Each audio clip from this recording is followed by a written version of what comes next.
અને કેટલાના સપનામાં મારે જે કહેવાનું હોય ને સ્ટેજ ઉપર ના ભલે આવ્યો હોય પણ એના ઘેર જઈને કહી આવું છું આવા કાળા કળિયુગમાં. નહીં તો માતાજીને સપનામાં લાવવા એટલે એવી ભક્તિ કરવી પડે, એવી કષ્ટી વેઠવી પડે. કોઈ દા તમારી માતાઓ સપનામાં આવીને વાત કરે તમારી જોડે? ના, નહીં કરતી.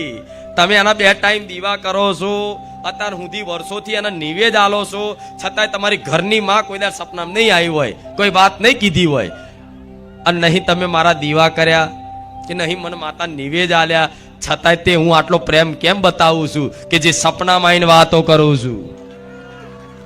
આ શું ખોટું? કેમ આવું કહો? જેની તમે ભક્તિ કરો છો એ તમને કોઈ દર સપનામાં નહીં આવી હોય, અને હું કેમ આવું છું? હું એટલે આવું છું તમારી માં, તમારી કુળદેવી જ મને માતાના સપનામાં જવાનું કહે છે કે મારી વસ્તીના સપનામાં જા અને એનો ભરોસો જીત અને એને કહે કે હું એના ઘેર બેઠી છું.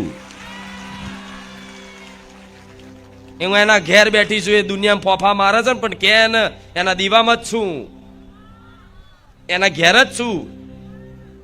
બધા ગામડે માનતા હોય મારી માતા ગામડે છે અને અમે અમદાવાદ રહીએ છીએ, તો ભૂલી જાઓ. ગામડે નહીં, તમારા જો ઘેર રહો છો ને ભાડાના ઘરમાં, તો ભાડાના મકાનમાં તમારી માં રહે છે તમારી જોડે.